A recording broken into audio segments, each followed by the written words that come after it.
ጤና ይስጥልን ክቡራን ተመልካቾቻችን፣ ሲሳይ አጌና ከሉዓላዊ ሚዲያ ማክሰኞ ህዳር 23 2018 ዓመተ ምህረት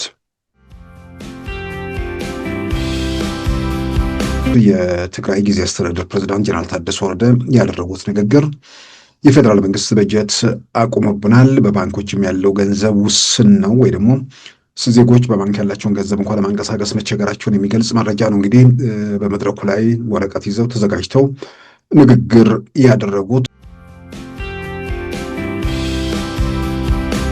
በፕሪቶሪያ የሰላም ስምምነት መሰረት ወደ ሰላም መድረክ መመለስ የሚገባቸው ታጣቂዎች ከፍተኛውን የትግራይ ክልልን በጀት እየወሰዱ ነው። ከፍተኛ የሚለው ከሚገልጸውም በላይ በጀቱ በአብዛኛው ወደዛ እየሄደ ነው። የፌዴራል መንግስት ታጣቂዎቹን በጀት መድቦ ካምፕ ውስጥ የማስቀመጥ ኃላፊነት አይደለም በፕሪቶሪያ የሰላም ስምምነት የወሰደው። አሁን ህወሓት ከመጣ በኋላ የሰጠው ስያሜ ወይ ደግሞ የፈጠረው ክልል እንዴት ነው እግዚአብሔር ከላይ አስምሮ የሰጠን አድርገን የሁሉ ነገር መነሻና መድረሻ ተደርጎ የሚደመደመው?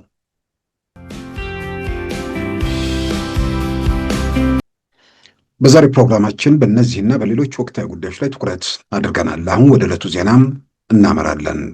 ከትናንት በስቲያ እሁድ በአክሱም ከተማ የፌዴራል መንግስት በጀት እንዳቋረጥባቸው የገለጹት የትግራይ ጊዜያዊ አስተዳደር ፕሬዝዳንት ሌተናል ጀነራል ታደሰ ወረደ ከህወሓት ወገን ተጨማሪ ግፊት እየተደረገባቸው መሆኑ ተሰምቷል። በህወሓት ቁጥጥር ስር በመውደቃቸው ለትግራይ አልፈየዱም በሚል የትግራይ ምሁራን ማህበር ከኃላፊነት እንዲነሱ መጠየቁም ይታወሳል። እሁድ ህዳር 21 ቀን 2018 ዓ.ም በአክሱም ከተማ በተከበረው የማርያም ጽዮን ክብረ በዓል ላይ የትግራይ ጊዜያዊ አስተዳደር ፕሬዝዳንት ሌተናል ጀነራል ታደሰ ወረደ ባደረጉት ንግግር የፌዴራል መንግስት በጀት በማቆሙ ለመንግስት ሰራተኞች ደሞዝ መክፈል እንዳልቻሉ ገልጸዋል። ይህም የፕሪቶሪያውን የሰላም ስምምነት ይበልጥ ለአደጋ እንዳጋለጠውም አመልክተዋል። በጀት ዕቀባ ባሻገር በባንኮች ያለው ገንዘብ ውሱንነት ዜጎች በባንክ ያላቸውን ገንዘብ ጭምር ለማንቀሳቀስ መቸገራቸውንም ዘርዝረዋል። ይህ በፍጹም ተቀባይነት የሌለው እርምጃ ነው ሲሉም ሃይማኖታዊ ክብረ በዓል ለማክበር ለተገኘው ህዝብ ንግግር አድርገዋል። ሌተናል ጀነራል ታደሰ ወረደ ከፌዴራል መንግስት በተሰጣቸው ኃላፊነት መሰረት መንቀሳቀስ አለመቻላቸው፣ በዚህም ከኤርትራ ጋር ያለውን ግንኙነት ማቋረጥ እንዲሁም የዲዲአር ፕሮግራም ማስፈጸምና የተፈናቃዮችን መመለስ የተመለከቱ ጉዳዮችን በህወሓት ግፊት መፈጸም አለመቻላቸው ለችግሮች ምክንያት መሆኑን የቅርብ ምንጮች ይገልጻሉ። የትግራይ ጊዜያዊ አስተዳደር ፕሬዝዳንትነትን ከአቶ ጌታቸው ረዳም ባለፈው መጋቢት ወር የተረከቡት ሌተናል ጀነራል ታደሰ ወረደም የጊዜያዊ አስተዳደሩን በዋናነት እና በአብዛኛው በህወሓት ፍላጎት መሰረት ያዋቀሩ ቢሆንም አሁንም እንደገና የካቢኔ ማስተካከያ እንዲያደርጉ በነ ዶክተር ደብረጽዮን በኩል መጠየቃቸው ተሰምቷል። የህወሓትን ግፊት ይቀበላሉ ወይንስ ከፌዴራል መንግስቱ ጋር በህግ አግባብ ይሰራሉ የሚለው ለጊዜው ግልጽ አልሆነም። ሌተናል ጀነራል ታደሰ ወረደ በህወሓት ጠባብ ፍላጎት ስር በመውደቃቸው ለትግራይ ከመፍትሄነት ይልቅ ችግር ስለሆኑ ከኃላፊነት ይነሱ ሲል የትግራይ ምሁራን ማህበር ጥያቄ ማቅረቡ ይታወሳል። የኤርትራው ፕሬዝዳንት አቶ ኢሳያስ አፈወርቂ ለሱዳን ሰራዊት ድጋፋቸውን አረጋግጠው ሱዳንን በለቀቁ ማግስት የሱዳን ሰራዊት 22ኛ ክፍለ ጦር በሱዳን ፈጥኖ ደራሽ ኃይል መደምሰሱን የፈጥኖ ደራሹ ኃይል ሲያስታውቅ ገለልተኛ ወገኖችም በፎቶግራፍ በተደገፈ መረጃዎች አረጋግጠዋል። ባለፈው ቅዳሜ ወደ ሱዳን አቅንተው የሱዳን ሉዓላዊ ምክር ቤት ፕሬዝዳንት ጊዜያዊ መቀመጫ በሆነው ፖርቶ ሱዳን ከሉዓላዊ ምክር ቤቱ ፕሬዝዳንት አብዱልፈታህ አልቡርሃን ጋር የተነጋገሩት የኤርትራው ፕሬዝዳንት ኢሳያስ አፈወርቂ ለሱዳን ሰራዊት ሙሉ ድጋፋቸውን አረጋግጠው ነበረ። ሆኖም ከ2 ዓመታት በኋላ መቀመጫውን ከፖርት ሱዳን ወደ ካርቱም በመመለስ የበላይነቱን እያረጋገጠ መምጣቱን የገለጸው የሱዳን ሰራዊት ከወር በፊት ሙሉ በሙሉ ዳርፉርን ለሱዳን ፈጥኖ ደራሽ ኃይል ያስረከበ ሲሆን በዋና ከተማ ካርቱም ላይ እየደረሰ ባለው የድሮን ጥቃት ሳቢያም ሉዓላዊ ምክር ቤቱ መቀመጫውን እንደገና ወደ ፖርት ሱዳን አሸጋግሯል። ከወር በፊት ዳርፉርን ሙሉ በሙሉ ሲቆጣጠር በተፈጸሙ አሰቃቂ ትዕይንቶች ከፍተኛ ዓለም አቀፍ ወቀሳ የደረሰበት የሱዳን ፈጥኖ ደራሽ ኃይል አርኤስኤፍ ጉዳዩን እንደሚያጣራውና ተጠያቂነት እንደሚያረጋግጥ በመግለጽ ውጊያውን አፋፍሞ ቀጥሏል። በዚህም መሰረት በዌስት ኮርዶፋን ግዛት በሚንቀሳቀሰው የሱዳን 22ኛ ክፍለ ጦር ላይ እሁድ ዕለት በሰነዘረው ጥቃት ክፍለ ጦሩም ሙሉ በሙሉ በመደምሰስ ባምቡሳ የተባለውን አካባቢ የተቆጣጠረ ሲሆን የዌስት ኮርዶፋንን ግዛት ሙሉ በሙሉ ለመቆጣጠር የቀረው በነዳጅ ኃይል የበለጸገው ሄግሊግ የተባለው ስፍራ ብቻ እንደሆነም ተመልክቷል። በብርጋዴር ጀነራል መሐመድ ሐምዳን ደጋሎ የሚመራው የሱዳን ፈጥኖ ደራሽ ኃይል በሱዳን የትይዩ መንግስት ፈጥሮ በመንቀሳቀስ ላይ ሲሆን የሱዳንን ምዕራባዊ ክፍል ሙሉ በሙሉ በእጁ በማስገባት ላይ ሲሆን በሌተና ጀነራል አብዱልፈታህ አልቡርሃን የሚመራው የሱዳን ፈጥኖ ደራሽ ኃይል ዋና ከተማዋን ካርቱምንና ኦምድሩማንን እንዲሁም ፖርት ሱዳንን የመሳሰሉ ቦታዎችን አሁንም በቁጥጥሩ ስር ይገኛሉ።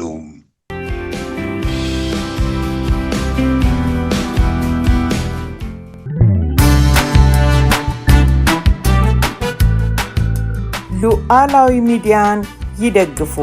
ስራዎቻችንን ለብዙ እንድናደርስ ሰብስክራይብ፣ ሼር፣ ላይክ በማድረግ ሉዓላዊ ሚዲያን ያጠናክሩ። እውነትን እንዘግባለን፣ ኢትዮጵያዊነትን እናቀነቅናለን። መድረኩ ግን ለሁሉም አመለካከት ክፍት መሆኑን እናረጋግጣለን። ሉዓላዊ ሚዲያ።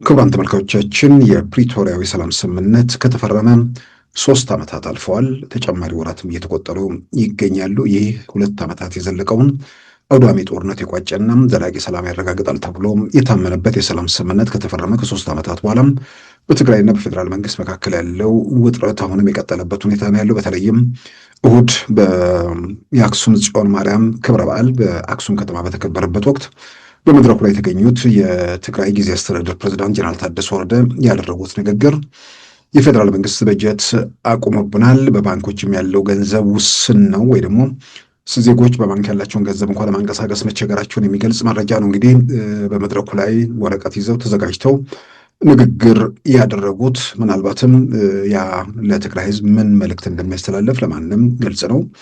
ለትግራይ ሰራተኞች ደሞዝ ወይ ደግሞ ደሞዝ የበጀት ድጎማም አይላክም የሚል የፌዴራል መንግስት ወስኗል የሚለው መልእክት ወይ ደግሞ ያን እያደረገ ነው የሚለው መልእክት በሃይማኖታዊ ክብረ በዓል ላይ መተላለፉ ያም በመገናኛ ብዙሃን ጭምር መሰራጨቱ ከዚህ ቀደም ጦርነቱ ከመጀመሩ በፊት የነበረው ሁኔታ ህዝቡ መልሶ እንዲያስታውስ ስጋት ውስጥ እንዲወድቅ ከዚህም ባሻገር አሁንም የትግራይን ህዝብ ለመበደል የፌዴራል መንግስቱ እየተንቀሳቀሰ ነው የሚል መልእክትም እንደሆነ ምንም የሚያጠራጥር ነገር አይደለም። ምናልባትም የዛሬ 5 ዓመት የህወሓት ሰዎች የትኛውም መዋቅር ላይ ያሉ የሚናገሩትን እንዳለ የመቀበል አዝማሚያዎች ወይም ዝንባሌዎች የነበሩ ቢሆንም አሁን ላይ ግን በዛ ደረጃ እየሆነ ያለውን ነገር ለመቀበል ከባድ ወይ ደግሞ የሚቀበል የለም ማለት አይቻልም። ከዚህ ቀደም እንደነበረው ሁሉም ይቀበላል ብሎ መደምደም የሚቻልበት ሁኔታ የለም። ዞሮ ዞሮ ግን ምን ተፈጠረ የሚለውን ነገር የፌዴራል መንግስቱም ማስረዳት አለበት። ግን በተለያየ መንገድ ደግሞ በአይናችን የምናያቸው በተለያየ መንገድ የምንገመግማቸውን ነገሮች መሰረት አድርጎ የፌዴራል መንግስት በፕሪቶሪያ የሰላም ስምምነት መሰረት መፈጸም የሚገባቸውን ነገር እነዚህን አልፈጸመም የሚል በጀነራል ታደሰ በኩል መቀመጥ አለበት። በፌዴራል መንግስቱም በኩል ደግሞ ያልተፈጸሙትን የተመለከቱ አንዳንዴ በመገናኛ ብዙሃን እየቀረቡ ወይ በኮሚኒኬሽን ጽሕፈት ቤትም ይሁን በሌላም በኩል አንዳንድ ማብራሪያዎች መሰጠታቸው ጥሩ ነው። አንዳንዴ ህዝቡ ሁሉንም ያውቀዋል፣ ይረዳዋል፣ ወይ ደግሞ ሲገባው ለነገሮች ምላሽ ይሰጣል በሚል የሚታለፉ የሚመስሉ ነገሮች ምናልባት ውዥንብርን በማስፋት ጥርጣሬን በማብዛት በራሳቸው መንገድ ተጽዕኖ ለማድረግ ያላቸው እድል ሰፊ ነው። ስለዚህ የፌዴራል መንግስት በጀት ክልከላ ወይ ደግሞ በጀት ቀባም ወይ ደግሞ የድጎማ በጀቱን አስቀርቶብናል የሚለው መልእክት ለትግራይ የሚላክ ነገር የፌዴራል መንግስት እየከለከለ የሚለው መልእክት ምን ማለት ነው የሚለው ምናልባት ለህብረተሰቡም መንግስት የማስረዳት ግዴታ አለበት። ግን በተለያየ መንገድ በአደባባይ ያሉ ነገሮችም እንደሚያሳዩት የኢትዮጵያ ፌዴራል መንግስት ለትግራይ ክልል የሚላሉ የመንግስት ሰራተኞች እንዲሁም ደግሞ ለክልሉ በአጠቃላይ እንደ ሌሎች ክልሎች ሁሉ በጀት ይመደባል። በጀቱ የሚመደብበት ደግሞ ቀመር አለ። በዛ ቀመር መሰረት የሚመደብ በጀት እንደሆነ ነው እንግዲህ በይፋ ሲገለጽ የነበረውም። በዛ መልክ የሚመደበው በጀት የት እየገባ ነው የሚለው ደግሞ የፌዴራል መንግስት በተለያየ መንገድ በቀጥታም በተዘዋዋሪም የሚያነሳው ነገር አለ። በፕሪቶሪያ የሰላም ስምምነት መሰረት ወደ ሰላም መድረክ መመለስ የሚገባቸው ታጣቂዎች ከፍተኛውን የትግራይ ክልልን በጀት እየወሰዱ ነው። ከፍተኛ የሚለው ከሚገልጸውም በላይ በጀቱ በአብዛኛው ወደዛ እየሄደ ነው። የፌዴራል መንግስት ታጣቂዎቹን በጀት መድቦ ካምፕ ውስጥ የማስቀመጥ ኃላፊነት አይደለም በፕሪቶሪያ የሰላም ስምምነት የወሰደው። በፕሪቶሪያ የሰላም ስምምነት የወሰደው ታጣቂዎቹን ወደ ሰላማዊ ሕይወት ለመመለስ ውሳኔ ላይ ደርሷል። ያን ማድረግም ግዴታው ነው። ያን አደርጋለሁ በሚልም የዲዲአር ፕሮግራምን ተግባራዊ ለማድረግ እንቅስቃሴ ጀምሯል። ያን እንቅስቃሴ ግን የሆነ መንገድ ላይ ሲሄድ ደግሞ ያሰናክሉትና ያስቆሙት የቲፒኤልኤፍ የጦር አዛዦችና የፖለቲካ አመራሩ ነው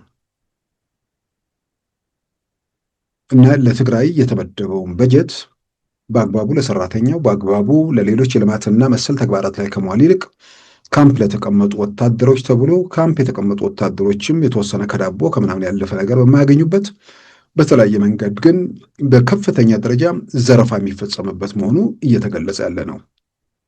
ስለዚህ በጀቱ በአግባቡ ስራ ላይ ከመዋል ይልቅ ታጣቂዎችን ካምፕ ለማቆየት ቢሆን በተወሰነ ደረጃ ጥሩ ነው። አሁን ካምፕ ከማቆየት አልፎ ማደራጀት፣ ማስታጠቅ፣ ማሰልጠን የቀጠለበት ሁኔታ ነው። እያሰለጠነና እያስታጠቀ ታጣቂዎችን እያደራጀ ያለ ኃይል ያ ኃይል ደግሞ የኢትዮጵያ መንግስት ሳይፈቅድለት የትኛውም የክልል መንግስታት እንደሚያደርጉት ሁሉ የትኛውም አይነት ግንኙነቶች ከፌዴራል መንግስት ውሳኔ ወይ ደግሞ ፌዴራል መንግስቱ በኩል መፈጸም ያለባቸውን የውጭ ግንኙነቶች በራሱ እየፈጸመ ብቻ ሳይሆን ከኢትዮጵያ ጋር በጠላትነት ከቆመ ከኤርትራ መንግስት ጋር በአደባባይ እየተባበረ ያለ ይህን ትብብሩንም ሊክደው በማይችልበት ደረጃ እየተንቀሳቀሰ የሚገኝ ቡድን አሁንም ተጨማሪ ድጎማ በጀትም ሌላም ነገር ይለቀቅልኝና ራሴን ላጠናክር አጠናክሬም ልውጋ ከጠላትም ጋር ተባብሬ የፈለግኩትን ነገር ልከውነብ የሚለውን ነገር ምናልባት የትኛውስ መንግስት ማንስ ይህን እንዴት ሊቀበለው ይችላል? ስለዚህ በጀቱ ድጎማ በጀት ተያዘብን የሚሉት ጀነራል ታደሰ ወረደ ለክልሉ መንግስት የሚመደበውን በጀት በአግባቡ ስራ ላይ መዋሉን እየተቆጣጠሩ ነው ወይንስ በጀቱን ለትግራይ ህዝብና ለትግራይ የመንግስት ሰራተኞችና በተዋረድ ላለው ለህብረተሰቡ ሰላምና ልማት በሚጠቅም መንገድ ላይ እየዋለ ነው ወይስ እንደገና ለዳግም ጎጂ ግጭትና ጦርነት ገንዘቡ ለፍጅት ለመሰል ተግባራት እየዋለ ነው ወይ የሚለው ማንም መንግስት የትኛውም ኃላፊነት የሚሰማው አካል ራሱ ላይ ጥይት እሱ የሚገደልበትን ወይ ደግሞ ሰላም የሚታወክበትን ጥይት የሚገዙ ሰላም የሚታወክበትን ወይ ደግሞ ነፃነት ለአደጋ የሚጋለጥበትን ሁከትና ግርግር ለመፍጠር ለሚፈልጉ ኃይሎች እያስታጠቀና እያደራጀ በራሱ ገንዘብ በራሱ በጀት ማለትም የትግራይ ህዝብ ወይ ጠቅላላ ኢትዮጵያ ህዝብ በጀት ማለት ነው። በዛ ሰላሙ እንዲታወቅ የሚፈቅድ ማንም የትኛውም መንግስት ሊኖር ይችላል ተብሎ አይታመንም። ራሱ ጀነራል ታደሰ በአንድ በኩል ያው ብዙ ጊዜ የሚነሳ ነገር አለ። የመወሰን አቅም ውሱንነት፣ በራስ መተማመን እጦት፣ በቲፒኤልኤፍ ቁጥጥር ስር መውደቅ ያ የፈጠራቸው ችግሮች አሉ። መሪ በማናቸውም ሁኔታ ውስጥ በእጁ የያዘውን ስልጣን ሙሉ ሙሉ ስራ ላይ ለመዋል በሙሉ አቅሙ መንቀሳቀስ ነው ያለበት። ከምንም በላይ ደግሞ ለስልጣን መልሰው የሆነ ነገር እናሳካለን ብለው የትግራይን ህዝብ ማለቂያ በሌለ ጦርነት ውስጥ ማግደው ወጣቱን አካል ስንኩል ምናምን አድርገው እንዲህ አይነት መከራና ፍጅት ያደረሱ ሰዎች በጸጸት በቁጭት ያንን በነሱ የስልጣን ረሃብ በስልጣን ጥም ያስከተሉት ጦስና መከራ ዛሬም ድረስ ህዝቡ ላይ እየደረሰ ያለውን ነገር አይተው ከዚህ ሁኔታ ውስጥ ቢያንስ እንደ ካሳ የሚቆጥሩት ነገር በቁርጠኝነት የትግራይ ህዝብ ተመልሶ ወደ ጦርነት እንዳይገባ በቁርጠኝነት ተመልሶ ወደ ጦርነት እንዳይገባ ብቻ ሳይሆን በቁርጠኝነት በማናቸውም መንገድ ደግሞ ነፃነቱ እንዳይወሰድም ጭምር ልክ ሌላው ኢትዮጵያዊ የትኛውም ኢትዮጵያ ክፍል የትኛውም አካል ለማንም ነፃነቱን አሳልፎ መስጠት እንደሌለበት ሁሉ የትግራይም ህዝብ ነፃነቱም እንዳይወሰድ ሰላሙም እንዳይታወክ በትልቋ ሀገር ውስጥ ባለቤትና ባለድርሻ ሆኖ መቀጠል የሚችልበት የፖለቲካ ስርዓት በኃላፊነት ስሜት መንቀሳቀስ ሲገባ በጠባብ የፖለቲካ ፍላጎትና በቡድናዊ የጥቅም ትስስር መልሰው ወደ ጦርነት ህዝቡን ለመማገድ ለሚያስቡ ወይ ደግሞ ለሚንቀሳቀሱ አካላት ጀነራሉ መሳሪያ ጭምር ሆነው አንዳንዴም በቅንጅትና በትብብር እየሰሩ መሆናቸው የሚገለጽበት ሁኔታ ነው ያለው እና በጀት ቆመ ሳይሆን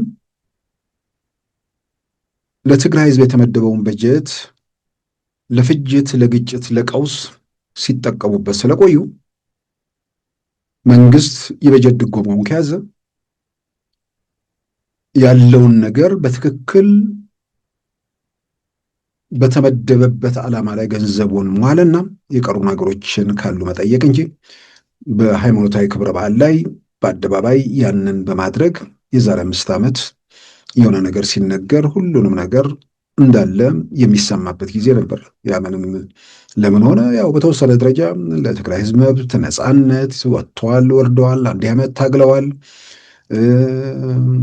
ለህዝቡ ነፃነት ሲሉ እንትን ገዳም አልገቡም እንጂ እንደ መንኩስና ኖረዋል የሚል ፕሮፓጋንዳ የፈጠራቸው ነገሮች ነበሩ። ያኔ ግን ሌላው ኢትዮጵያ እነዚህ ሰዎች የመነኮሱ ሳይሆን ለጥፋት የተፈጠሩ ናቸው፣ በስልጣን ዘመናቸው በኢትዮጵያ ምድር ያደረጉትን ነገር ስለሚያውቅ እንደ መንግስት ኃላፊነታቸውን ከመወጣት ይልቅ ሀገርን በዘር መስመር ከፋፍለው አንዱን በሌላው ላይ ያነሳሱ፣ ፍጅት ያነገሱ የዚያው ጦስ ዛሬ ጭምር እየተከተለን የመጣበት ሁኔታ ስላለ ቲፒኤልኤፍ የሚባል ነገር ሲመጣ ለሌላው ህዝብ የሚሰጠው ስዕል ግልጽ ነው።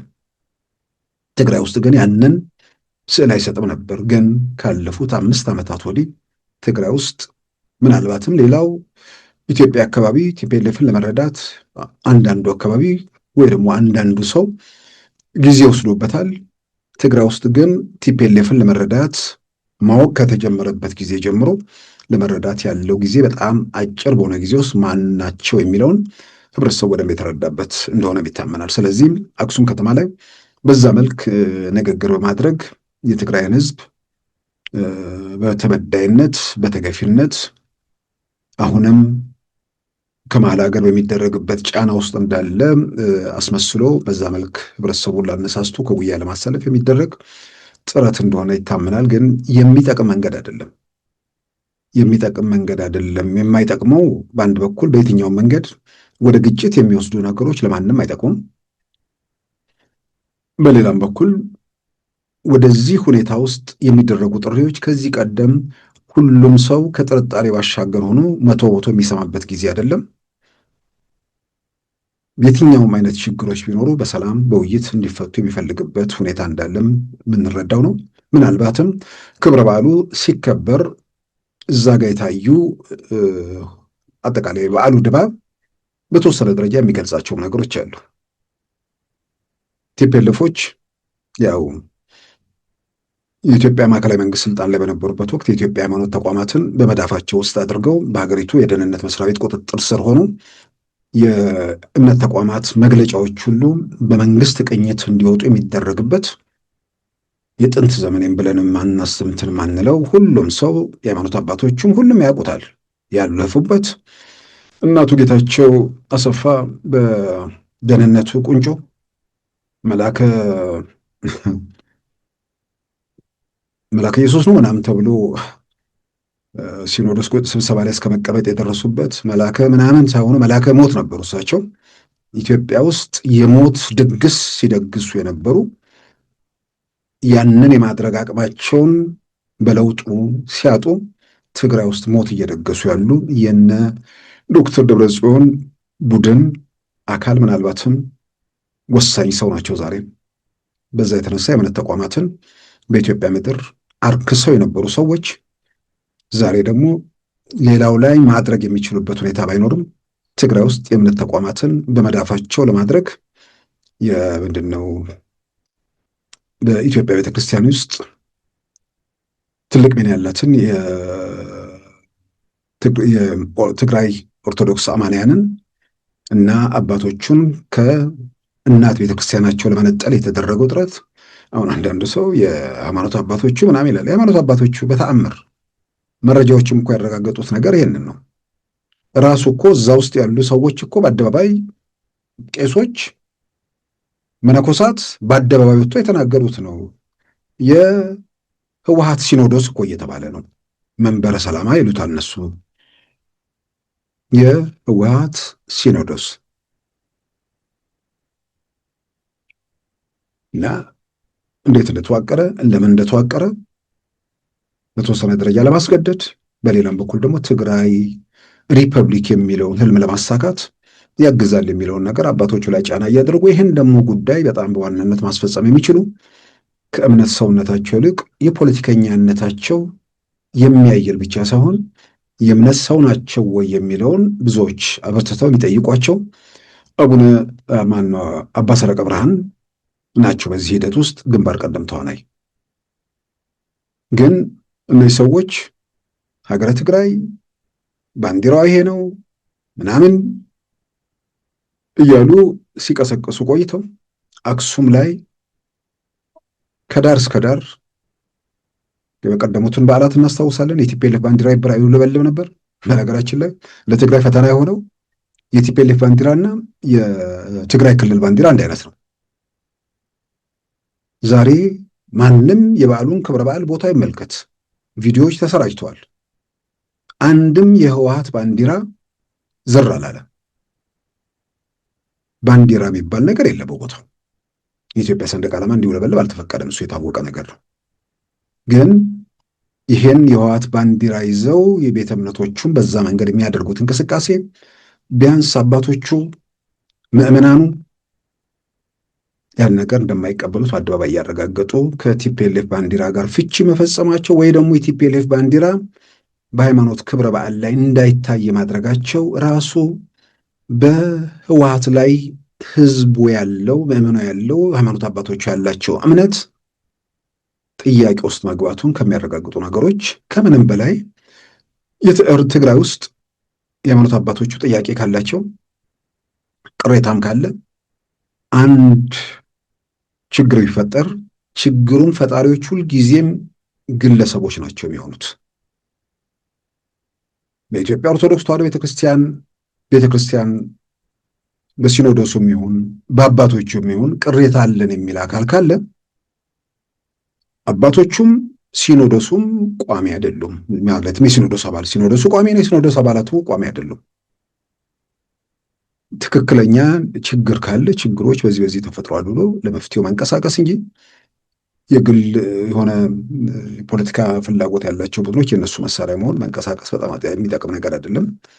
እውነት ለመናገር ግን የኢትዮጵያ ኦርቶዶክስ ተዋሕዶ ቤተክርስቲያን ቅዱስ ሲኖዶሱም ይሁን በአባቶቹ ደረጃም ምን የተለየ ነገር ተደርጓል? ልክ ትግራይ ውስጥ ጦርነቱን ደግፈው አባቶቹ መግለጫ እንደሚሰጡት ሁሉ ጦርነቱ ከመነሳቱ በፊት ጦርነት እንዲቆም ጥሪ ሲያደርጉ የነበሩ አባቶች ጦርነቱ ከተነሳ በኋላ ደግሞ ሕግ መከበር አለበት የሚለው ላይ አቋም የወሰዱ አባቶች አሉ። ግን እነ አባ ሰረቀ ብርሃን እንደሚናገሩት አንድም ከሌላ ወገን የሃይማኖት አባት በዛ ደረጃ የተናገረ አላስታውስም። ያም ሆኖ እንኳን ቢሆን የአንድ ወይ ሁለት አባቶች የግለሰቦች ጉዳይ ነው እንጂ ከቤተ ክርስቲያን ጋር የሚያያይዘው ነገር የለም። ስለዚህ ከቤተ ክርስቲያኒቱ ለፖለቲካ ዓላማ ሲባል የተነጠለበት መንገድ በራሱ ምናልባት አሁን ነገሮች እየሰከኑ ነገሮችን በጥሞና ማየት የሚቻልበት ሁኔታ ሲፈጠር የፖለቲካ ፍላጎት ያላቸው ሰዎች እጃቸውን ሲሰበስቡ ብዙ ነገሮችን ለመለወጥ ያለው ድል ሰፊ ነው ብቻ ሳይሆን ምልክቶችም ያን እያንጸባረቁ መጥተዋል። ከዚህ ቀደም አንድ ፖለቲካ ውስጥ ተዋናይ የሆኑ በቤተ ክርስቲያን ጉዳይ ደግሞ ሚና ያላቸው በትግራይ መገናኛ ብዙሃን ማለትም በግል መገናኛ ብዙሃን ላይ ወጥቶ የተናገሩት ነገር በየገጠሩ በየምኑ ከህዝቡ አእምሮ ውስጥ ኢትዮጵያ የሚለውን ነገር ለመነጠል አንደኛ ትልቅ መሳሪያ ያደረጉት መንበረ ትግራይ ሲኖዶስ የሚሉትን ነው። በዚህም የተነሳ በየአብያተ ክርስቲያናቱ ሀገረ ትግራይ እያሉ ጸሎት ፕሮግራም ላይ እንትን ሲሉ ሰው ምላሽ የሚሰጠው ሀገረ ኢትዮጵያ እያለ ነው፣ በፍጹም አልተቀበለውም ብለው በአደባባይ ተናግረዋል። እምነትን ወይ ደግሞ እምነቱ የተቆራኘበትን ነገር ልክ የሆነ አንድ የፖለቲካ ፓርቲ ጥሎ ሌላ ፖለቲካ ፓርቲ እንደማንጠልጠል ቀላል አድርገው ነው ያዩት ሰዎቹ። እነሱ ግን ቲፒኤልኤፍ የሚባለውን ከእምነት በላይ አድርገው እየተመለከቱ ያውም ለዛ ዓላማ ሲሉ ሌላውን ጨቁናለሁ፣ ሌላውን ረግጣለሁ፣ ሌላውን እበድላለሁ ብቻ ብለው ሳይሆን የትግራይ ሕዝብ ተበድሏል፣ ለትግራይ ነጻነት ያስፈልገዋል ብሎ መስዋዕትነት የከፈሉ እንዳሉ ይታወቃል። ይሄንን ደግሞ እያውለበለቡ ስልጣን ለመያዝና ሌላውን ለመጨቆን ደግሞ የተንቀሳቀሱ የዘረፉ የገደሉ መከራ ያደረሱ ደግሞ እንዳሉ የአደባባይ ምስጢር ነው። ስለዚህ ቲፒኤልኤፍ ከሚለው ስም ጋር ተያይዞ ያንን ስም እንኳን መቀየር የማይፈልጉ ሰዎች ያውም ለሌላው ኢትዮጵያዊም ዛሬ ለትግራይም የመከራ የስቃይ የሰቆቃ ምልክት ያ ማለት የሞቱት መስዋዕትነት የከፈሉት ዘረፋውም ቅሚያ ውስጥ ምኑም ውስጥ የሌሉት ሰዎች ለመዝረፍ ለመቀማት ለምንም ሳይሆን ለነጻነት ብለው የሞቱበት ነገር ስለሆነ ይሄንን ቲፒኤልኤፍን አመራር ማውገዝ ከቲፒኤልኤፍ አመራር ጋር ስለ ድርጅቱ ማንሳ የሚነሱ ነገሮች የሌሎችን መስዋዕትነት ጥያቄ ውስጥ የሚያስገባ ነገር አለመሆኑንም ደግሞ በደንብ አጥብቆ ማስመሩ ጥሩ ነው። ምናልባትም ይሄን ስም ከፖለቲካ ሜዳው ላይ አውጥቶ ለነዛ ለሞቱት ከምር ለትግራይ ሕዝብ ብለው መስዋዕትነት ለከፈሉት ማስታወሻ አድርጎ አስቀምጦ በራሱ አቅም የሚተማመን የህዝብ ተቀባይነት አለኝ፣ የተሻለ ራዕይና ዓላማ አለኝ፣ ህዝብ ይቀበለኛል የሚል አዲስ ስም ፈጥሮ በወጉ ተደራጅቶ መንቀሳቀስ ያንን ስሙን ህዝባዊ ወያኔ ሓርነት ትግራይ የሚለውን በእነርሱ ሳቢያ የቆሸሸውን ነገር አጥርቶ ለሟቾች ለሌሎች መታሰቢያ አድርጎ በሆነ መንገድ እንደዛ መቀጠሉ ነው የሚሻለው። ስለዚህ የፓርቲ ስም እንኳን መቶ የማይፈልግ ኃይል ምዕመናኖቹ ህይወታቸውን ጭምር ካተቆራኙት ቤተክርስቲያን ከኢትዮጵያ ኦርቶዶክስ ቤተክርስቲያን ለመነጠል በድፍረት የተንቀሳቀሱበት መንገድ ያው በህብረተሰቡ ዘንድ ተቀባይነት አላገኘም። አንዳንዴ እነሱ የማይቆጣጠሩት ቦታ ላይ ተቀባይነት አላገኘም ብቻ ሳይሆን የኢትዮጵያ ሰንደቅ ዓላማ በአደባባይ ሲውለበልብ ቁጭታቸውን፣ ንዴታቸውን የእነርሱ የቲፒኤልኤፎች አክቲቪስቶች ሲገልጹ እናስታውሳለን። እና እዛች እሑድ ዕለት የአክሱም ጽዮን ማርያም ክብረ በዓል በተከበረበት ወቅት ጀነራል ታደሰ ያደረጉት ንግግር በቀደሙት ቀናት ካገኘናቸው መረጃዎች ጋር ተሰናስለው ሲታዩ መልእክታቸው ብዙ ነገሮችን እንትን ሊል ይችላል። ቲፒኤልኤፎች ያው እንዲህ ግራ ከመጋባት መቼም እግዚአብሔር የሰወር ነው ማለት ይቻላል። ግራ ገብቷቸዋል። የሚይዙትን የሚጨብጡትን አሳጥቷቸዋል። የሚይዙትን የሚጨብጡትን ያሳጣቸው ወዴት እንደሚሄዱ ምን እንደሚያደርጉ ስልጣን ይፈልጋሉ። የበላይነታቸውን ማረጋገጥ ይሻሉ። ያን ለማድረግ ግን ብዙ ነገር ያማትራሉ። አንዱንም በእጃቸው ለመጨበጥ ተቸግረው ግራ ተጋብተው የሚገኙበት ሁኔታ ነው ያለው። ከኤርትራ ጋር በመተባበር የሆነ ነገር እናሳካለን ብለው ብዙ ወጥተው ወርደዋል። ግን የሆነ የተወሰነ ነገር ማሰብ አለመቻላቸውን የሚያረጋግጥ ካልሆነ በስተቀር ከኤርትራ ጋር ትብብር ፈጥሮ ኤርትራ ምን እንዲያደርግላቸው ነው የሚፈልጉት እነዚህ ሰዎች? አይ ከፌዴራል መንግስት ያለብንን ጫና የምንቋቋመው ከኤርትራ ጋር በመሆን ነው። የፌዴራል መንግስት ምን የሚያደርገውን ጫና የፌዴራል መንግስት ምንድን ነው በእናንተ ላይ የሚያደርገው የተለየው ጫና ምንድን ነው? ያው ብዙ ጊዜ የሚባል ነገር አለ። የዘራነውን ዘረኝነት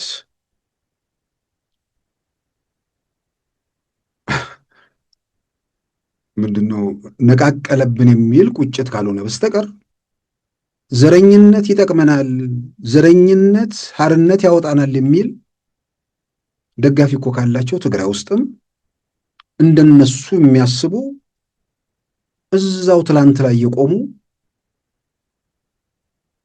ስለ መንደር እያሰበ ሀገርን መጨበጥ የሚፈልግ በቅዠት የሚባንኑ እንደነሱ አይነት ሰዎች አሉ።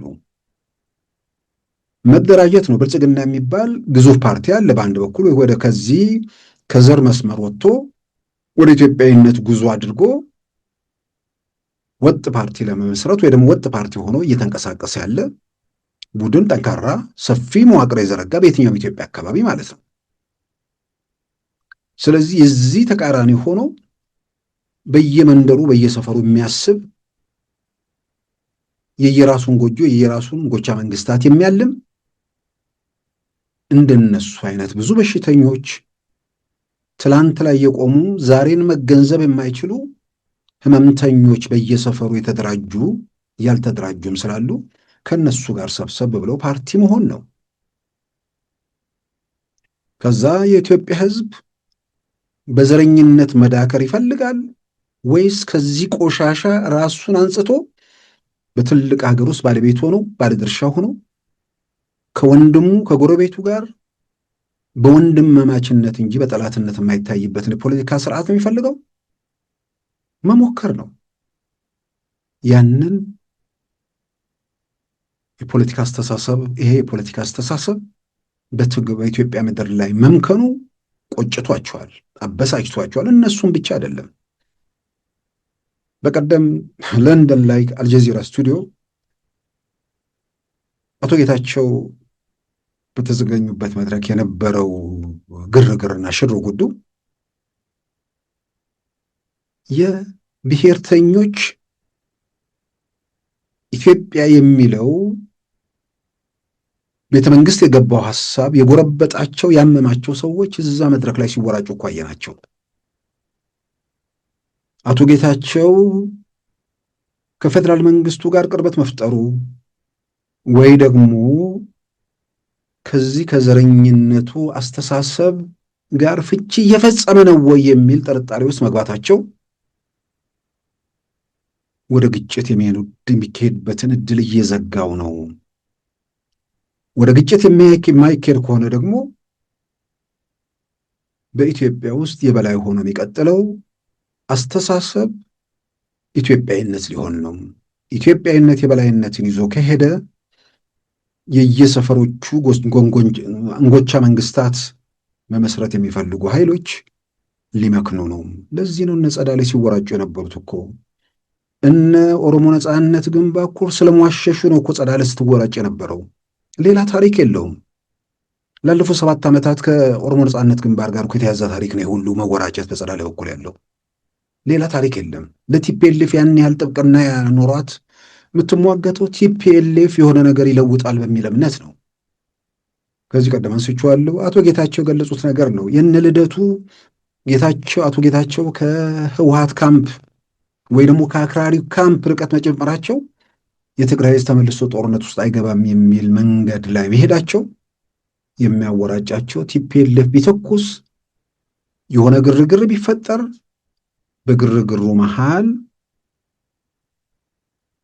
የሆነ መንግስት ተገዶ አለዚያም ፈርሶ የሽግግር መንግስት ወይንም የመዋጮ አይነት ሌላ አይነት የግርግር አይነት ነገር ይፈጠራል። ያን የሆነ ቦታ እናጣም ነው። እነሱ የሆነ ነገር ለማግኘት ሀገር እንዲፈርስ የሚመኙ ከስልጣን ባሻገር ሌላ ነገር የማይታየው ያውም እኮ ስልጣን ሲባል አንዳንዱ እኮ እንትኑን ቤተ መንግስቱን እኮ አይመኝም። እንዲሁ አጫዋችነትን ፓርላማ ቁጭ ብሎ አጫዋች መሆን እንደ ልደቱ ማለት ነው። እዛ መጫፍማ ምን የሚያደርሰው ነገር አለ? ህወሓትን በዛ ደረጃ የምታጨባጭብለት ከሆነ ህወሓት ቤተ መንግስት ሲገባ እኔ አጫዋች ሆኜ እቀጥላለሁ ነው። እና በዚህ ደረጃ ቲፒኤልኤፎቹ ከፌዴራል መንግስት ያለብንን ስጋት ከኤርትራ ጋር ሆነን እንቋቋማለን የሚለው የፌዴራል መንግስት እንደ ፖለቲካ ፓርቲ ከእነርሱ ጋር በአንድ መስመር ላይ ለመሆኑ ግልጽ ነው። ግን ሁሉም ኢትዮጵያ ውስጥ ያለ ፓርቲ አንድ መስመር ላይ መሆን የለበትም። የትግራይም ህዝብ የህወሓት የከፋፋይነት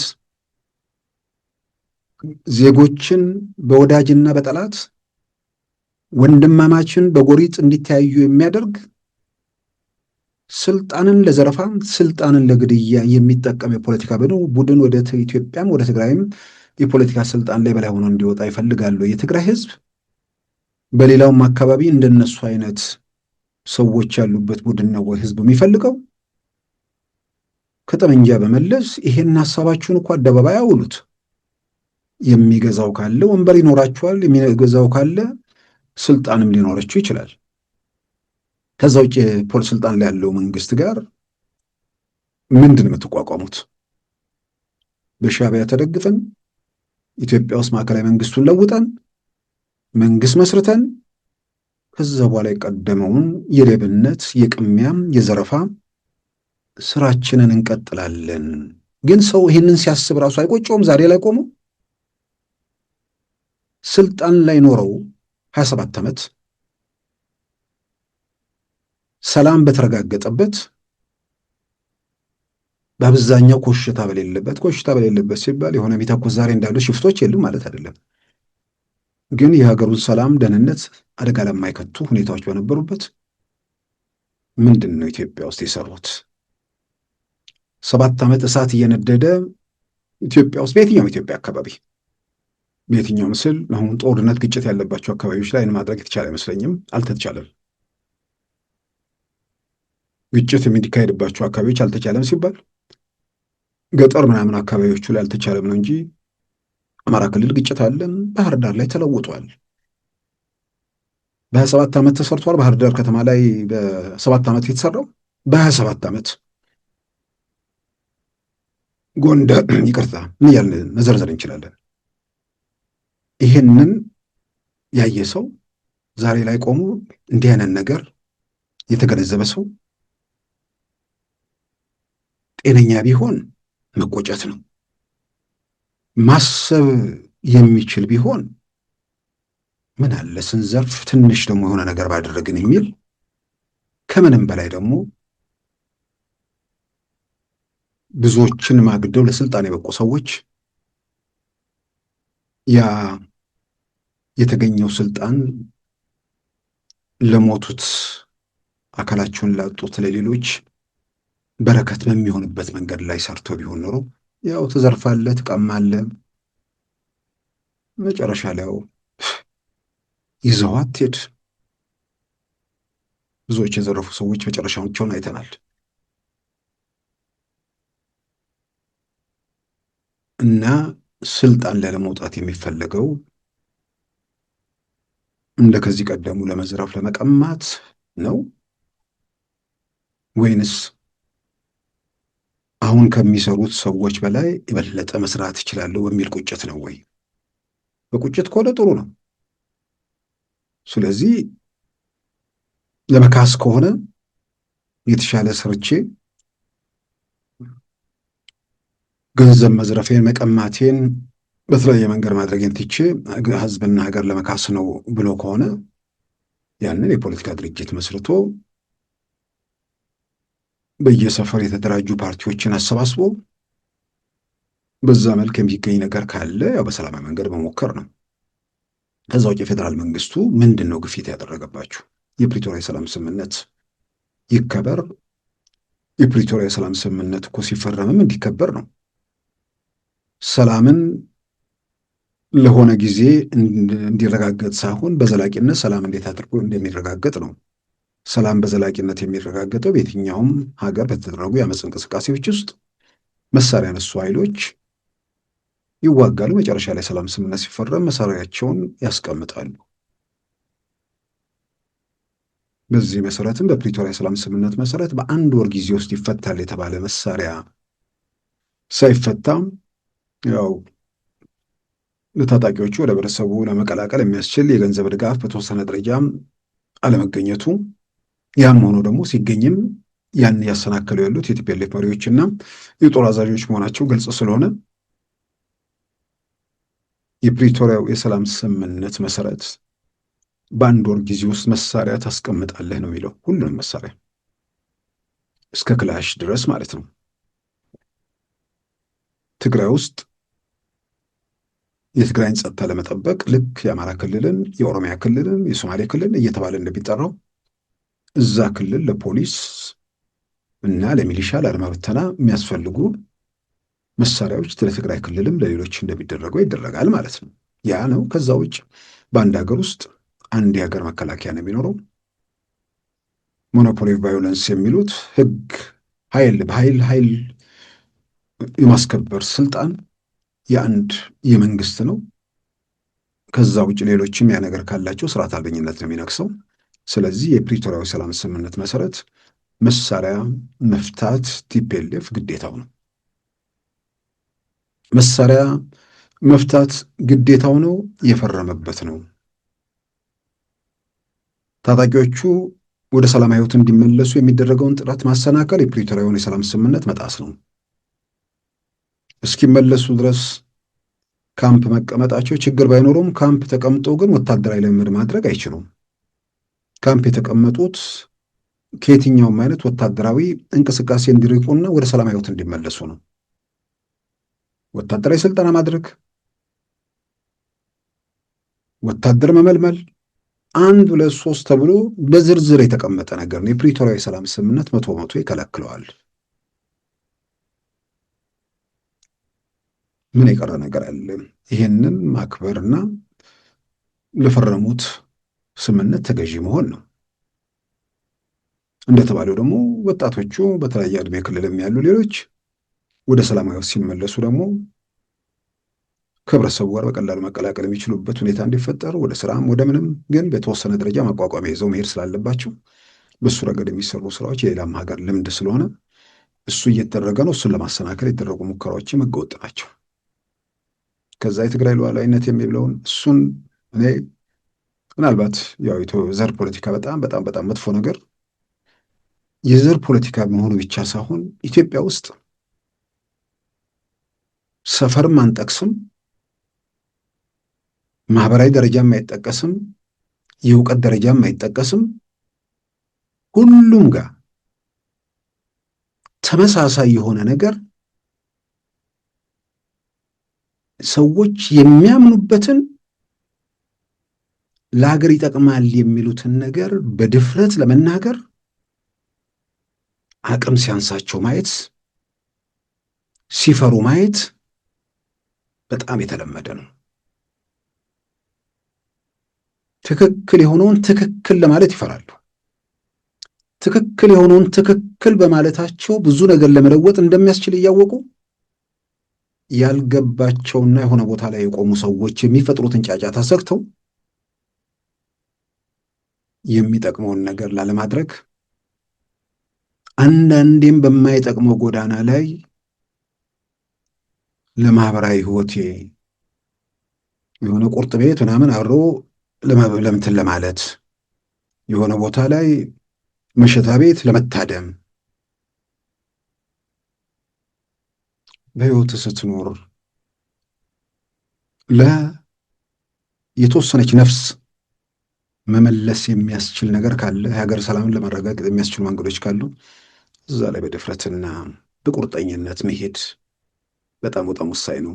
ይሄ ክፍተቶች ሁልጊዜ ይታያሉ። በተለይ ደግሞ በዘር የተደራጁ ሰዎች ጋር የምናያቸው ነገሮች ናቸው። ይህን ለማንሳት የሚለኝ በዚህ በትግራይ ሉዓላዊነት በሚል በወልቃይት ምናምን አካባቢ ባለው ጉዳይ ላይ የሚነሱ ነገሮች ነው። የተወሰኑ ድፍረቶች በጣም ያስፈልጋሉ። ድፍረት የሚለው ነገር በድፍረት እኮ እውነት ሲገለጽ የህብረት ሰቆቃ የሚያቆምበት ምዕራፍ ማለት ነው። ወልቃይት አካባቢ ላይ ያለው ሁኔታ የትግራይ ሉዓላዊነት ነው። አማራ ሉዓላዊ ግዛት አለው። ኦሮሞ ሉዓላዊ ግዛት አለው። ድንበር የሆኑ መንግስታት እየመጡ የሚያሰምሩት እና የሚከልሉት ነገር አይደለም። አማራ የሚባል ሀገር ነበር ቲፒኤልኤፍ ወደ ስልጣን ከመምጣቱ በፊት። ኦሮሚያ የሚባል ሀገር ነበር። ትግራይ የሚባል ክፍለ ሀገር ነበር። በስም በእንትን ማቀው እንደውም የሚገርም ነገር በብሔር የሚጠራ ክልል በኢትዮጵያ ውስጥ ትግራይ ነበር። ከዛ ውጭ በእንደዛ የሚጠራ የለም። ጎጃም፣ ጎንደር፣ ወለጋ፣ ባሌ፣ ጅጅጋ ምናምን ኦጋዴን ምናምን የተባለ ነው የሚጠራው። ስለዚህ መንግስታት በንጉሱ ጊዜ 12 ነበሩ። በኋላ ወደ 13፣ ቀጥሎ ወደ 14። ደርግ 14ቱን ይዞ ሄደ። ያው ያለ እንደ የሶማሌ ጦርነት አለ፣ ከዛ የእርስ በርስ ጦርነቱ አለ። በእንደዚህም ተወጥሮ በዚህ ላይ ወታደራዊ መንግስት ስለሆነም ያለ ህገ መንግስት መግዛት ኖርማል ነገር አድርጎትም ስለቆየ በስልጣን ላይ ወደ 14 ዓመት ከሄደ በኋላ በ1981 ዓመተ ምህረት ህገ መንግስት ተጽፎ ከጸደቀ በኋላ የዛን ጊዜ ደግሞ ኢትዮጵያን ወደ 30 አስተዳደር አካባቢዎች ተመከለለች። 25 የአስተዳደር አካባቢዎችና 5 ራስ ገዞች፣ ትግራይ ራስ ገዝ፣ አሰብ ራስ ገዝ፣ ኤርትራ ራስ ገዝ፣ ድሬዳዋ ራስ ገዝ፣ ኦጋዴን ራስ ገዝ ይመስለኛል 5ቱ። ከዛ ውጭ 25 የአስተዳደር አካባቢዎች ናቸው። ያ ማለት ክልሎች በ30 ተሸነሸኑ ማለት ነው። ቲፒኤልኤፍ ሲመጣ ወደ ስልጣን ደግሞ እነዚህን 30 ከነበሩት ሁለቱን አሰብ ራስ ገዝ እና ኤርትራ ራስ ገዝ የኤርትራ ግዛት ናቸው በሚል ኤርትራ እንደ ሀገር ይዛቸው ወጣች። ቀሪዎቹ 28ቱ ማለት ነው 25ቱ የአስተዳደር አካባቢዎችና 5ቱን ደግሞ ህወሓት መጣና በ9 ክልሎች ከፋፈላቸው፣ ሰበሰባቸውና ማለት ነው። ክልል 1 ክልል 2 እየተባለ ሀገር ወይ ደግሞ ክልል በቁጥር ተሰየመ። ክልል 1 የሚለው ነገር የመጣበት መንገድና በኋላ ላይ የብሔረሰብ ስም ሲሰጥ የተፈጠሩ ክፍተቶች አሉ። ክልል 1 የሚለው ስያሜ ሲመጣ ቀደም ሲል የጎንደር ግዛት ወይ ደግሞ የጎንደር ክፍለ ሀገር የነበረውን ወልቃይትን፣ ጠገዴን ምናምን ሰበሰበና ወደ ትግራይ ከለለ። የወሎ ግዛት የነበሩትን ራያን ምናምን ወሰደና ክልል 1 አለ። የሽግግሩ ጊዜ ሲያበቃ ደግሞ ክልል 1 የሚባሉት ትግራይ ናቸው ተባለ። አሁን ህወሓት ከመጣ በኋላ የሰጠው ስያሜ ወይ ደግሞ የፈጠረው ክልል እንዴት ነው እግዚአብሔር ከላይ አስምሮ የሰጠን አድርገን የሁሉ ነገር መነሻና መድረሻ ተደርጎ የሚደመደመው?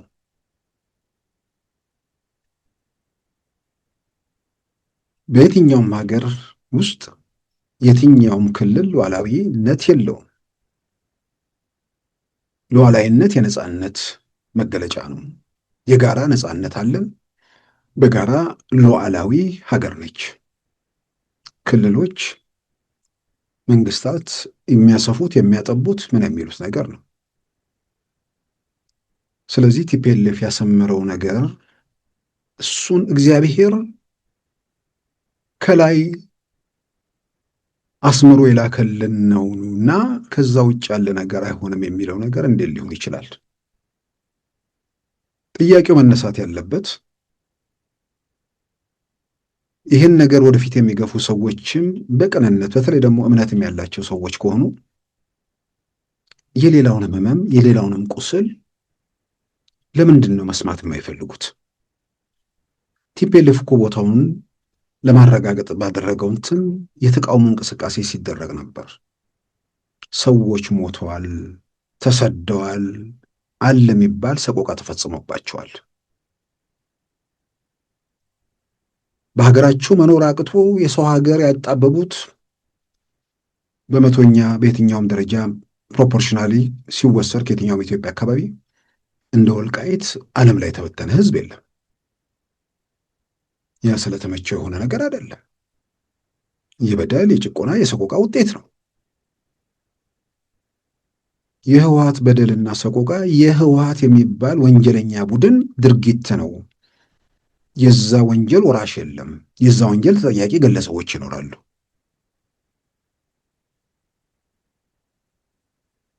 በዚህ የተነሳ ደግሞ ይሄኛው ጦርነት ሲፈጠር ጦርነቱ ከመምጣቱም በፊት ለውጡም ከመምጣቱ በፊት ህወሓት ወደ ስልጣን ላይ ወጥቶ መስመር እንደከለለ ለመመርመር ለሚፈልግ ሰው በ1985 ዓመተ ምህረት ኢትዮጵያ ውስጥ ይታተሙ የነበሩ መጽሔቶች ላይ ሄዶ ወመዘክር መመልከት ነው። ቤተ መንግስት እና አቶ መለስ ጋር ፕሬዝዳንት በነበሩበት ጊዜ ጀምሮ እኮ ለአቤቱታ እኮ የወልቃይት ህዝብ ይጎርፍ ነበር፣ ይጽፍ ነበር፣ ይጮህ ነበር። ከዛ በኋላ እንዲህ አይነት ጥያቄ ማንሳት አይቻልም፣ ታፈነ። ግን ጊዜ እየጠበቀ ሲመጣ ደግሞ የመብት ጥያቄው ተንቀሳቀሰ። የአማራ ክልል አመፅ ዋነኛ መነሻው እኮ ያደረገው የወልቃይትን እንቅስቃሴ ነው። የነ ኮሎኔል ደመቀ እነሱን ለመያዝ የተደረገ እንቅስቃሴና እነርሱ ያንን በጀግንነት የመከቱበት ሁኔታ ነው የአማራ ክልልን አመፅ የቀሰቀሰው።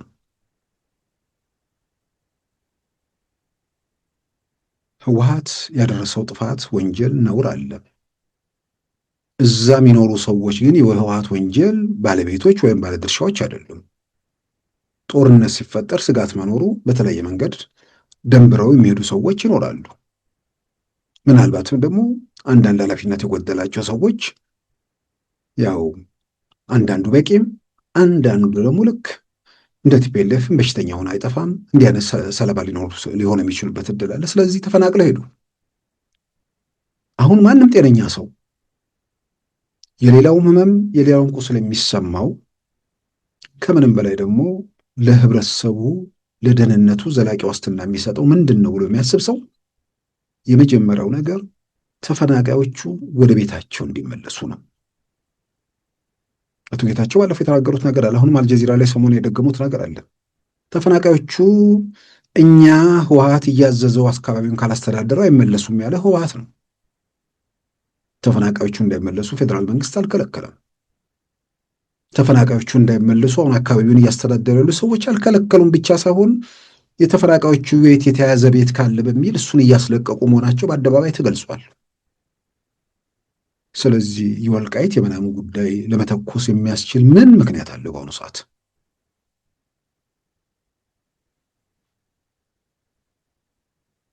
ዜጎች እዛ ተመልሰው ቤታቸው ገብተው ባለቤት አይደላችሁም፣ መምረጥ መመረጥ አትችሉም፣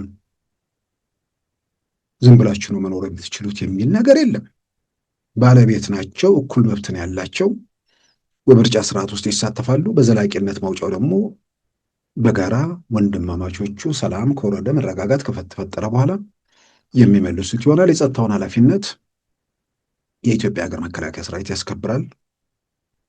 እየተደረገ ያለ ይህንን ነው። በጉልበት የወሰድከውን በጉልበት ያረጋገጥከውን የመብት ጥያቄ ያነሱትን እየቆነጠጠጥክ እየጨፈለክ ያኔ እንዳደረግኩት ዛሬም ያንን ካልደገምኩት የሚለው ነገር ቅድም ያልኩት ነገር ነው። ለእውነት ለተፈናቀሉ ሰዎች የሚያስቡ በድፍረት በአደባባይ ወጥተው ይሄንን ነው መቀስቀስ ያለባቸው። አንዳንዶች የሚያነሱት ነገር አለ። የተከዜ ዘብ የሚል እየታጠቀ ያለ እየሰለጠነ ያለ የፌዴራል መንግስቱ አሁንም ዝም ብሎታል። ይሄንን የሚሉ ሰዎች ቲፒኤልኤፍ እየታጠቀ እየሰለጠነ እየተደራጀ ያለበት ሁኔታ ነው። እየተደራጀም እየታጠቀም ያለው ምዕራብ ትግራይ የሚሉትን ወይ ደግሞ ወልቃይትና ጠገዴን በኃይል ጭምር አስመልሳለሁ እያለ ነው።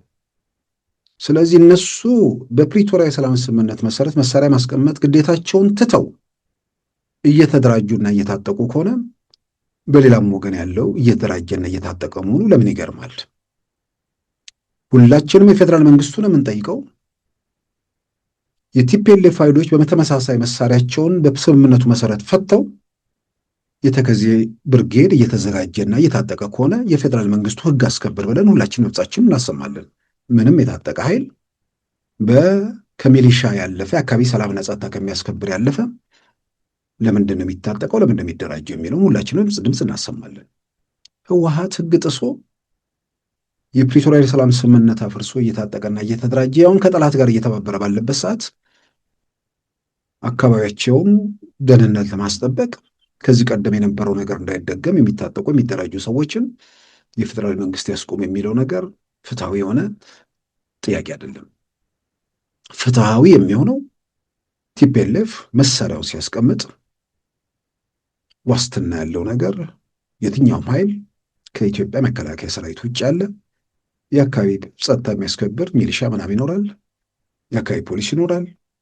ከዛ ያለፈ ነገር ሁሉም መፍታት አለበት የሚለው ሁሉም በጋራ የሚያስማማ ነገር እንጂ እኔ ልታጠቅ፣ እኔ ልደራጅ፣ እኔ የፈለግኩትን የማድረግ መብት አለኝ፣ ሌላው ግን ምንም ማድረግ አይችልም የሚለው በቅንነት በኃላፊነት ስሜት ለሚመለከተው ፍርደ ገምድልነት ነው የሚሆነው። ስለዚህ የሚሰጡ አስተያየቶች በሚዛኑ መሆን አለባቸው። ህግ ሁሉም ጋር መከበር አለበት። ሁሉም ህግና ስርዓት መጠበቅ አለበት። ያንን መሰረት ማድረጉ ነው በጣም ለሁሉም የሚበጀው።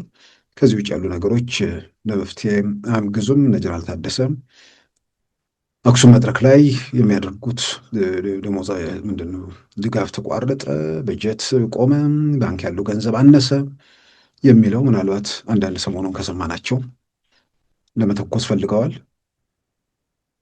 ለመተኮስ ሲሄዱ ህዝቡ ከዚህ ቀደም እንደነበረው ላይከተለን ይችላል የሚል ስጋት ስላለ ምናልባትም የታጠቁትም ጭምር አፈሙዛቸውን እንደማያዞሩ እርግጠኛ መሆን ስለተሳናቸው ያው በክፋት በጥፋት ያደገ ቡድን ስለሆነ የመከላከያ ሰራዊት ዩኒፎርም ሁሉ አዘጋጅቷል የሚል መረጃዎች ናቸው እየወጡ ያሉት። ያ ማለት ዘር ማጥፋት ተፈጸመ ብለው ባደራጇቸው ሰዎች የትግራይን ህዝብ ለመጨፍጨፍ ይዘጋጃሉ ማለት ነው። ህወሓትን ኖረን ስለምናውቀው 27 ዓመትም በኃላፊነት የቀደሙትንም 17 ዓመታት በጫካ ውስጥ ባሳለፈው ጊዜ የምናውቀው የምንረዳው የትኛውንም የፖለቲካ ፍላጎቱን ለማስፈጸም ምንም ነገር ከማድረግ ወደኋላ የማይል ቡድን ነው። በተለይ ደግሞ አሁን ምራጮች የቀሩበት ነገር ስለሆነ የማሰብ ችሎታቸውን በጣም ውስን ስለሆነ ጥፋትና ክፋት ለመፈጸም ብዙ ማሰብ ስለማያስፈልግ እንዲህ አይነት ነውርና ወንጀል በነውርና በወንጀላቸው ታጥበው ማምለጥ የሚፈልጉ ሰዎች ሊኖሩ ስለሚችሉ እንዲህ አይነት ንጹሐንን በመጨፍጨፍ የፖለቲካ ፍላጎታችን እናስፈጽማለን በሚል ለሚያደርጉት ነገር አጋዥ ነገር እያደረጉ ከሆነም ጀነራል ታደሰ የሚጠቅም ነገር አይመስለኝም። ንጹሐንን በመጨፍጨፍ የፌዴራል መንግስቱን ማሳጣት ወይ ደግሞ የሆነ ነገር ነጥብ ማስቆጠር ይቻላል ተብሎ የታሰበው ነገር በገለባጩ የሚያመጣው አደጋ ተጠያቂነቱንም የሚያሰፋውና ብዙ ጥንቅጥና ውስብስብ ሁኔታ ውስጥ የሚከት ነገር መሆኑን ማጤኑ፣ ከዛ ይልቅ የፌዴራል መንግስቱ በትክክል ከትግራይ አንጻር ያልመለሳቸው እነዚህ ተብሎ የሚባሉ ነገሮች ካሉ ጉዳዩ የትግራይ ብቻ ሰው ላይ አጠቃላይ ኢትዮጵያዊ በአንድ ሀገር ውስጥ የሚኖር ሰው የትኛውም ቦታ ላይ ያለ በደል፣ የትኛውም ቦታ ላይ ያለ መገፋት ዞሮ ዞሮ ሀገሩን ወደ መከራ፣ ወደ ስቃይ፣ ወደ ፈተና የሚከት ነገር ስለሆነ የትኛውም ኢትዮጵያዊ ቦታ ላይ የኢትዮጵያን ሁሉ መብት መከበር ስላለበት በትክክል የጎደሉ በተጨባጭ ያልተመለሱ ነገሮች ካሉ እሱን አምጡትና ሁላችንም ድምፃችን እናስተባበር። በጋራ መርከቡ ላይ ያለ ነው። መርከቡ ወጀብም ምንም ሳላትመው ጸጥ ብሎ መሄድ የሚችልበት ሁኔታ እንዲፈጠር ሁሉም በመርከቡ ላይ የተሳፈረው ደህንነቱ ተጠብቆ ሾፌሩም ተረጋግቶ መሄድ የሚችልበት ሁኔታ እንዲመጣ ሁሉም የየራሱን አስተዋጽኦ ማድረግ ስላለበት ተገቢ ፍትሐዊ የሆኑ ጥያቄዎች በአደባባይ ይወጡ። ሁላችንም ድምፃችንን እናስተባበር፣ እንጠይቅ፣ ለመፍትሄ እንንቀሳቀስ። ከዛ ውጭ ከፌዴራል መንግስት የሚደረግብንን ግፊት እንቋቋማለን ከሚል በሻዕቢያ ጋር የሚደረገው ትብብር ዛሬ ላይ በእርግጥ ሰዎቹ በየቀኑ አቋማቸውን ስለሚቀያየሩ አይታወቅም እንጂ አሁን እርማቸውን እያወጡ ይመስላል ያሉ መረጃዎችም እንደሚያሳዩት። አንደኛ እንዴት ነው መሳሪያ በደንብ ሻዕቢያ ማይሰጠን ይላሉ። የሆነ ያረጀ መሳሪያና ጥይት እየሰጣቸው ነው አሉ። እነዚህ ሰዎች እውነትም ማሰብ ያቆሙ ናቸው ብዬ አመንኩኝ። የኤርትራ መንግስት እንዴት ነው ለነሱ መሳሪያ የሚሰጣቸው? መሳሪያ የሚሰጣቸው በእርግጥ ቆጥቦ ይሰጣቸዋል። ያ የሚሰጣቸው መሳሪያ የፌዴራል መንግስቱ ላይ ጫና ወይ ደግሞ እንትን ማድረግ የሚችሉበት ሁኔታ እንዲፈጠር እንጂ መልሶ የሱ መከራ እንዲሆን እኮ አይፈቅድም። ብቻም ሳይሆን አሁን ፈተናው ወይ አደጋው ስልጣን ላይ ያለው የኢትዮጵያ መንግስት ነው። ስለዚህ ይህን የኢትዮጵያን መንግስት በየትኛውም መንገድ ላዳክመውና ይህንን እንደ አውሮፓን አቆጣጠር ከ2009 ጀምሮ በማዕቀብ ኤርትራ እንድትደቅ ያደረገ ቡድን ለአንዴና ለመጨረሻ ደግሞ እንዳይነሳም እጅና እግሩን አውላቅልቄ የቱ ጋር ልጣለው ብሎ ቦታ እየፈለገላቸው እንደሆነ እንኳን የሚያውቁ አይመስለኝም። የሚያውቁ ቢሆኑ ለነሱ ከፌዴራል መንግስት ጋር ከመስራት ሎተሪ ነው። ከዛ ውጭ ያለው ምርጫ በራስ ላይ ሞትን ማወጅ ነው። ልዩነቱ ምንድን ነው? መቼ ትሞታለህ፣ ቀብር መቼ ይፈጸማል የሚለውን የማወቅ ያለማወቅ ጉዳይ ካልሆነ የሆነት በተአምር ተፈጥሮ የኢትዮጵያ መንግስት ከሆነ መንገድ ቢተንና ሰዎቹ 4 ኪሎ ይደርሱ 4 ኪሎ ላይ አወላልቆ እጅ እግሩን ፈታቶ ሜዳ ላይ ጥሎት ከዛ በኋላ ኢትዮጵያም የጎበዝ አለቆች መፈንጫ እንድትሆን የሚያደርግ መንግስት ነው የኤርትራ መንግስት። ከዚህ ውጭ ለጊዜው መፍትሄም የሚታዩ አይመስለኝም። ቢሳካለት ቢሞላለት ማድረግ የሚችለው ኢትዮጵያ ውስጥ ከየትኛው መንግስት ጋር እንደማይሰራ እርግጠኛ ስለሆነ ጫፍና ጫፍ ካሉ መንግስታት ጋር ያልሰራ ከማንም ጋር እንደማይሰራ እርግጠኛ ስለሆነ ህወሓትን የሆነ ቦታ ላይ በመንገድ መሪነት ከሄደ በኋላ አወላልቆ ይጥለዋል። ይፈታታውና እንዳይሰራ አድርጎ ጥሎት ይሄዳል። ሌሎቹ ሌላ ምናምንም እነሱ ወረዴ ከመነሻው የሚፈራረሱ ስለሆኑ እነሱ ማፈራረስ የሚጠበቅ አይመስለኝም። እና ይህንን ይቅርታ እንዴት ማገንዘብ እንደማይችሉ መሳሪያ እንዴት አልተሰጠንም ብለው እንደሚቆጩ ህወሓት የ1993 አካባቢ የነበረው ህወሓት ዛሬ እንዲህ አይነት ሰዎች የተሰባሰቡበት መሆኑ እጅግ በጣም የሚገርም ነው። ምናልባት ከመካከላቸውም የተራረፈ ሰው ሊኖር ይችላል። በተለያየ መንገድም ድምፃቸውን የሚያሰሙ የትግራይ ህዝብ መከራ እንዲያበቃ የሚሰሩ ከውስጥም እንዳሉ እየተሰማ ስለሆነ ያ ነገሮችን የበለጠ ከጊዜ ወደ ጊዜ ወደ ቀና መንገድ ይወስዳል ተብሎም ይታመናል። ክቡራን ተመልካቾቻችን የዛሬም ማክሰኞ ህዳር 23 2018 ፕሮግራማችን በዚሁ ተጠናቋል። ጤና ይስጥልን።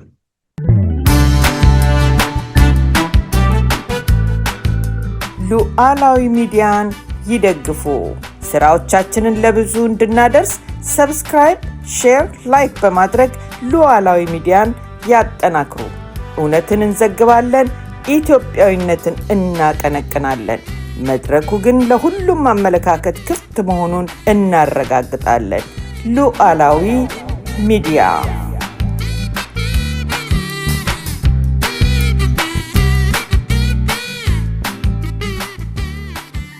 የዛሬ ማክሰኞ ህዳር 23 2018 ፕሮግራማችን በዚሁ ተጠናቋል። ጤና ይስጥልን።